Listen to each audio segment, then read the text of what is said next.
Hello, my name is Kirsten McCraney. This is my video project for my Communications 120 class. This is my mom, Amber.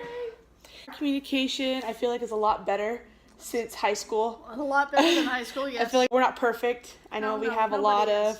of problems still, especially with like listening to each other and trying to have that good communication with each other. But I mean, what mother-daughter has perfect communication? The Kardashians. I don't even know if they have perfect. I don't even know about that. I have a couple issues that I think are kind of our main problem, and you can disagree or you can agree with me. Notice when we talk, we're doing other things. So it's like somebody's on their phone, or we're watching TV, or there's TV playing in the back. Things going on to where we're not giving each other like full 100% like attention. I get that, yeah. But you're right. We don't have one-on-one like we're doing now. Yeah. Because there's always multitasking going on. So There's too many noises too when we talk. You'll say it's not always TV. It's people talking, or the animals, or again, cooking, dishes, all that stuff. All the noises. We say we understand what the other person is saying, but sometimes we don't. It's the same thing for like, okay, what time are you working? Okay, I work this day, and this day. But then 2 days later, I'll get a text that say like, well, that's because I have so much going on, and I have all of you guys to know what's going on with. Yeah. That, in that moment, you've told me, but honestly, I've always been a visual person. Yeah. So if I don't see it in writing, I don't put it in context. You tell me all these things, and I try to remember. Once you're trying to juggle not only your own schedule, but everybody else's schedule, it's true. It's hard to keep up with it. So it's not necessarily that I'm not trying to listen. Yeah. I'm almost 50 and my brain doesn't want to hold it all in there anymore. Yeah. And I know from taking classes myself that you only remember what you want to remember sometimes.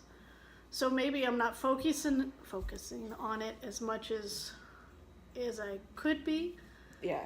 But there again, it could come back to distractions. Yeah. But that's part of the reason why I ask you guys to write everything down on the calendar. Yeah, and I think it's the same thing too, because I know you've told me things before, but I won't remember you ever telling them to me. And it's like, well, I told you, 2 days ago, and I'll be like, I don't remember that conversation, period. Yeah, it happens. I think too, we learned in class about meta messages, and basically a meta message is when like I use my cell phone to text you, and then I know like, okay, she's just at the house watching a movie, text you about something, or I'll try to call you because something's happened to the car and I need you to come get me, and no response. And then I get really, really frustrated about it. But I assume that you feel the same way when like you would text me or my brothers and we would never respond to you until like last minute. Right. No, and that is frustrating. In fact, especially when you were younger, I found it was frustrating because it was like I would try and call you, you wouldn't answer. And I'd text you, and then you would respond back. And it's like, wait, you can text, but you can't call.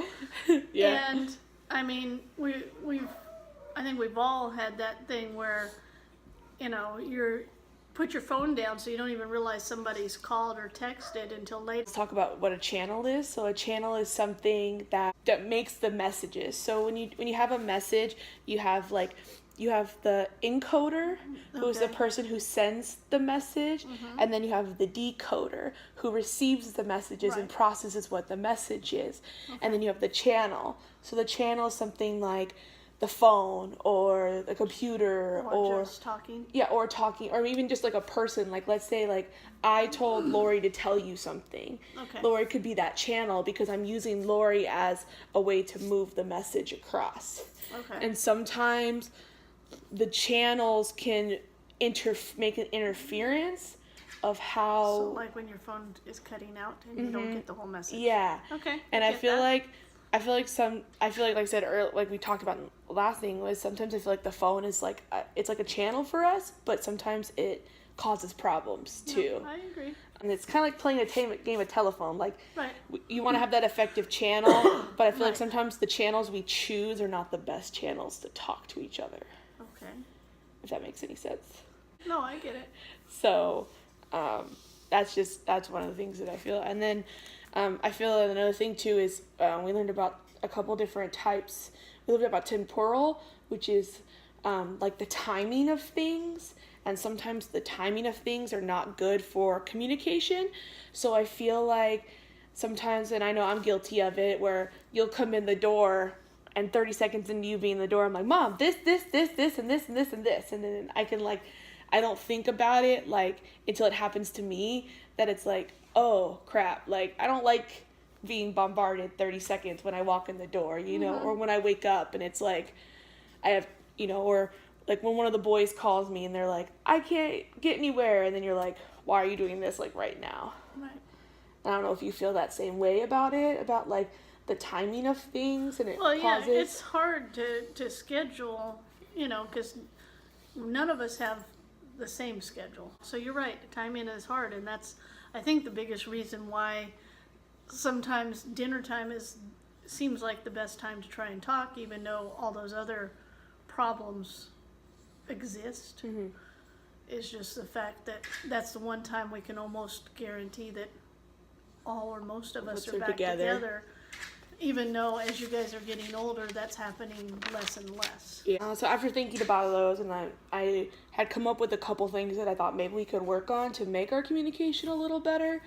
I was definitely thinking that maybe we could try and wait till both of us have a free moment. I know that's kind of rare to have, but maybe trying to make a free moment, kind of like with this project, like finding a time to be like, okay, Tuesday night, you know, oh, I have something to talk to you about. Can we do it like then? Or, oh, can I go with you to grandma's and we can talk in the car? Like just having those free moments, find like a quiet place.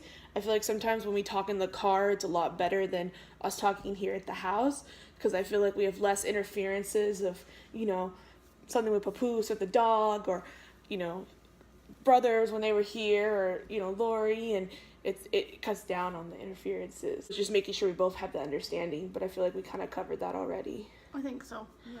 There's nothing saying we can't talk at that point, but if we really need to talk about something important where we need not to have the discretions, or the distractions, Yeah. then I agree we need to just sit down and Yeah. say, okay, when can we sit down and find a time? See if it's something that's important and needs to be addressed immediately. It doesn't matter how busy time, you know, is. Yeah. You should know that you can always sit down and talk to me about stuff. Yeah. I hope that's been clear throughout your life. And all in all, we actually have pretty decent communication. It has gotten better over the years. And, I mean, we still have a lot that can be improved, like anybody. I hope you agree for the most part. Yeah. About everything we went over. Yeah, no, I didn't come across anything you pointed out that I went, oh, heck no.